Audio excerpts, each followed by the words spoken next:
பிப்ளிக்கலா நமக்கு வருகைக்கு என்ன மிக முக்கியமான அடையாளம்னு கேட்டீங்கன்னா, இந்த வசனத்தை வாசிங்க, முடிக்கலாம். 21ஆம் அதிகாரம் லூக்கா எழுதின சுவிசேஷம் 24வது வசனத்தை வாசிங்க. லூக்கா 21:24 வாசிங்க.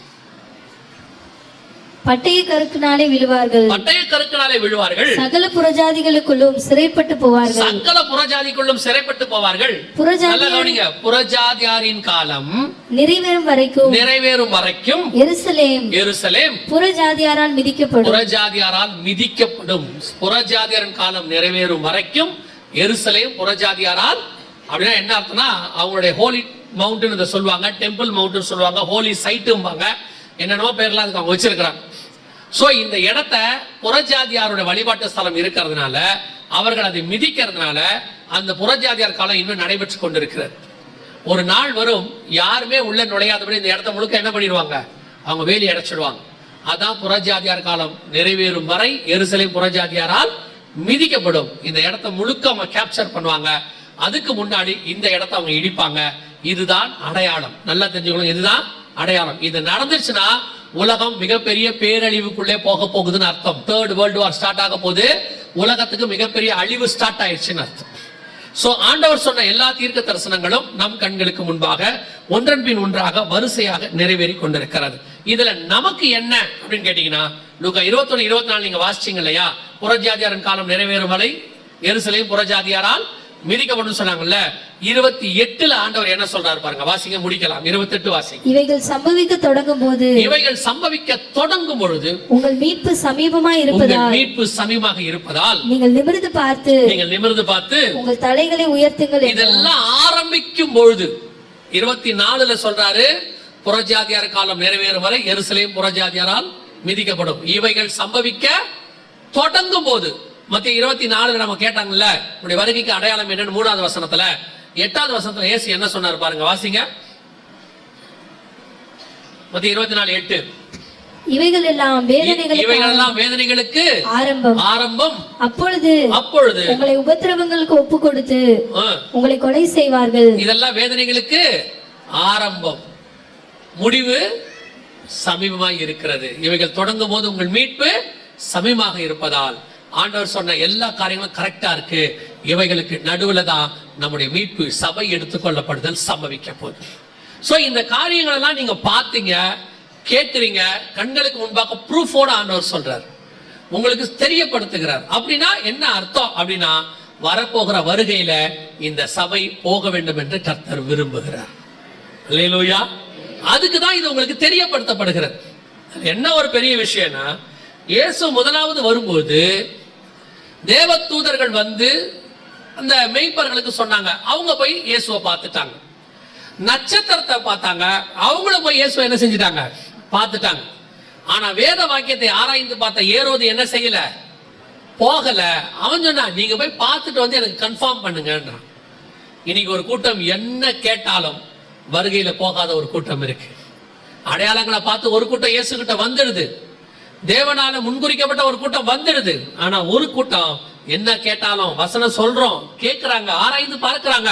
ஆனாலும் சரி எல்லாம் ஓகே தான், நீங்க போங்க, போய் பாருங்க, வரும்போது பார்த்துக்கலாம். ஒரு உணர்வில்லாத இருதயம், அல்லது ஒரு அசதி. ஆண்டவர் தெளிவா சொல்லிட்டாரு, 2 பேர் இருப்பார்கள், ஒருவன் எடுத்துக்கொள்ளப்படுவான், ஒருவன் கைவிடப்படுவான். இன்னைக்கு ஆண்டவர் நமக்கு சத்தியத்தை சொல்லி இருக்கிறார். வருகை மிக சமீபம். இனி காலம் கண்டிப்பாக செல்லாது. நாம் கர்த்தருக்கு சித்தமானால், ஏன்னா அவர் வரும் நாளாகிலும் நாளிகையாகிலும் பிதா ஒருவரை தவிர மற்ற ஒருவனும் அறியான். ஒண்ணு மட்டும் நிச்சயம், நம்முடைய காலங்களில் அவருடைய வருகை வருவதற்கு நிறைய வாய்ப்பு இருக்கு. ஆபிரகாம் அவருடைய முதலாவது வருகைக்கான ஆவலாய் இருந்தான். இயேசு சொன்னார், ஆபிரகாம் நாட்களை பார்க்க ஆவலாய் இருந்தான். கரெக்டா 2000 வருஷம் கழிச்சு அவருடைய சந்ததியார் இயேசுவை பார்த்தார்கள். அதே மாதிரி தான் 1ஆம் நூற்றாண்டுல அப்போஸ்தலர்கள் இயேசுவின் வருகையை பார்க்க ஆவலாய் இருந்தார்கள். இப்ப 2000 வருஷம் கழிச்சு அவருடைய சந்ததியார் நாம் அதை பார்ப்பதற்கு நிறைய வாய்ப்பு இருக்கிறது. எப்ப வேணாலும் இயேசு கண்டிப்பாய் வரப்போகிறார். ஒருவேளை ஜலப்பிரளயம் வருதுன்னு நோவா சொன்ன மாதிரி தான் இப்ப இயேசு வருதுன்னு சொல்லிட்டு இருக்கோம். ஒரு கூட்டம் அதை ஏத்துக்கல, பைத்தியம்னு சொல்லுச்சு, அதெல்லாம் வராதுன்னு சொல்லுச்சு.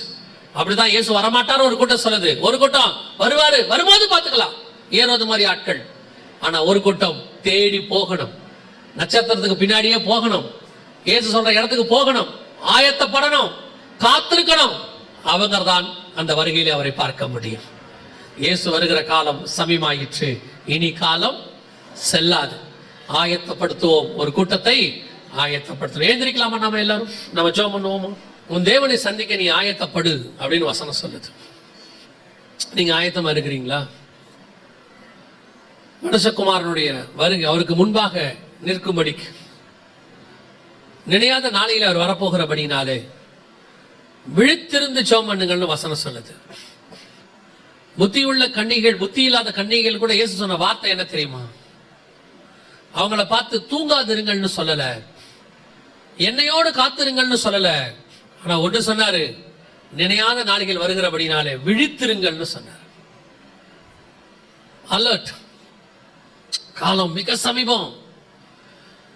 இந்த காலத்துல இருக்கிற ஜனங்களுக்கு ஒரு விஷயம் நல்லா தெரியணும். உங்களுக்கு மனுஷகுமாரன் எப்ப வேணாலும் வரபடினால நாம காத்திருக்கிற போற நேரம் கொஞ்ச நேரம் தான். 1 மணி நேரம் ஊழியக்காரங்க மாதிரி நம்ம எல்லாம், ஏன்னா சீக்கிரம் வர போறாரு. சோ நம்ம ஆயத்தப்பட்டு காத்திருந்தோம்னா கொஞ்ச நேரம் தான். ஏதோ வருவேன் என்கிறவர் சீக்கிரத்தில் வரப்போகிறார். அதே நேரத்தில் கைவிடப்படுகிறவங்களும் இந்த கொஞ்ச நேரம் உண்மையா இல்லாதனால தான் கைவிடப்பட போறாங்க.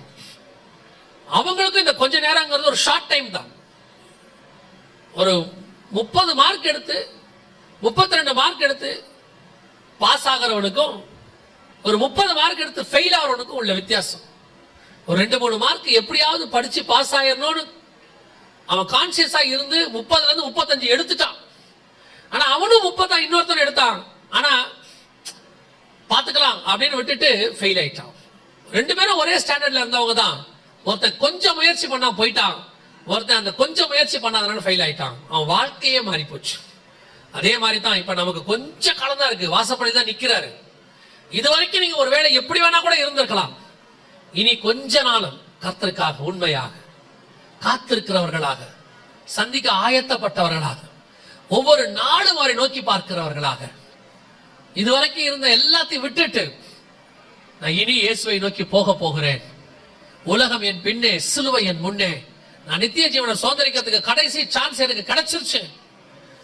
ஆகாபுக்கு எத்தனையோ வருஷம், 3.5 வருஷம் மேகமும் இல்ல, மழையும் இல்ல, தண்ணியும் இல்ல, குதிரைக்கு புல்லும் இல்ல.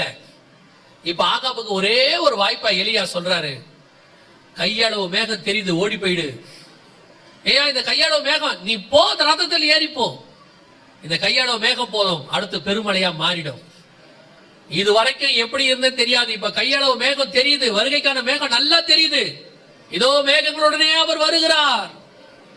அந்த வருகைக்கான அடையாளங்கள் தெளிவாய் தெரிய ஆரம்பிச்சிருச்சு. நீ இப்ப ரதத்துல ஏறினா கூட போதும், இப்பவும் அறக்கட்சியை கட்டிக்கிட்டா கூட போதும், நீ வேகமா ஓடி போயிடலாம், வருகையில போய் சேர்ந்துடலாம். வாய்ப்பு. இப்பவும் நீ அசதியா இருந்துட்டீனா, இப்பவும் அசதியா விட்டுட்டீனா, இப்ப இருக்கிற அந்த கொஞ்ச டைம், சில நாட்களோ, சில மணி நேரங்களோ, சில நிமிஷமோ, சில மாசமோ, எப்ப வருவா தெரியாது. ஆனா கொஞ்ச நாள் நீ பசங்கிட்ட சொல்றீங்க தானே, எக்ஸாமினேஷன் டைம் டேபிள் கொடுத்துட்டாங்க, இனியாவது படிடா, இனிமே படிச்சா கூட நீ நல்ல மார்க் எடுக்கலான்னு. அதே தான் நான் உங்களுக்கு சொல்றேன். உங்களுக்கு வருகையை பத்தின அறிவிப்பை கர்த்தர் கொடுத்துட்டாரு. இனியாவது எல்லாத்தையும் கொஞ்சம் ஓரம் வச்சிடுங்க, எல்லாத்தையும் கொஞ்சம் ஓரம் வச்சிடுங்க, காத்திருக்கிறவங்களா மாறிடுங்க. நீங்க நிச்சயம் இந்த வருகையில போக முடியும். இனில ஒரு தீர்மானம் எடுப்போமா? நானும் என் வீட்டாரும் இந்த வருகைக்கு ஆயத்தப்படுகிறவர்களாக ஒவ்வொரு நாளும் காத்திருக்க போகிறோம், எதிர்பார்த்திருக்க போகிறோம். ஒப்பு கொடுப்போமா தேவ சமூகத்துல? அப்படி ஜெபிக்க விரும்புறவங்க, வருகையில போகணும்ன்ற பிரயாசப்படுறவங்க, இனி காத்திருக்க போறேன் தீர்மானம் எடுக்கிறவங்க, அவங்க கரங்களை ஆண்டவருக்கு நேராக உயர்த்தி, ஆண்டவரே நீர் வரும் பொழுது அதை கலந்துக்கிற கூட்டம் நாங்க இருக்கணும். நாங்க பார்க்கிறவங்களா இருக்கக்கூடாது, பங்கு பெறுகிறவர்களாக காணப்பட வேண்டும். எடுத்துக்கொள்ளப்படுகிறவர்களை பார்க்கறதுக்கு நான் இங்க வரல, எடுத்துக்கொள்ளப்படுகிற கூட்டத்துல காணப்படுவதற்கு நான் இங்கே வந்தேன். அப்படி ஜெபம் பண்ணுவோமா? சர்வ வல்லமை உள்ள எங்கள் தகப்பனே, இந்த அருமையான நாளுக்காய் உமக்கு நன்றி. கிருபையுள்ள கரத்தில் எங்களை தாழ்த்துகிறோம். இந்த நாள் முதல் கொண்டு ஆண்டவரே நீர் வருகிற வரைக்கும் எங்கள் திருச்சபை ஆயத்தப்பட்ட மனவாட்டியாக, சுத்திகரிக்கப்பட்ட மனவாட்டியாக, காத்திருக்கிற ஒரு மனவாட்டியாக, கரை திரையற்ற மனவாட்டியாக, ஒரு கற்புள்ள கன்னிகையாக, தீட்டுள்ளதும் மறுவறுப்பையும் பொய்யையும் நடப்பிக்காத ஒரு மனவாட்டியாக, உமக்கென்று ஒவ்வொரு நாளும் நாம காத்திருக்கணும்ப்பா, எதிர்பார்த்திருக்கணும்ப்பா. ஆண்டவரே, எங்களை பின்னோக்கி இழுக்க பார்க்கிற எல்லாவற்றையும் உதறி தள்ளிவிட்டு எங்களுக்கு நியமிக்கப்பட்டவர்களை நோக்கி ஓட கிருபை பாராட்டும். இந்த சபையை பொறுப்பெடுத்துக் கொள்ளும். வருகை தாமதிக்குமானால் நாளை தினத்தில் சந்திக்க கிருபை தாரும்.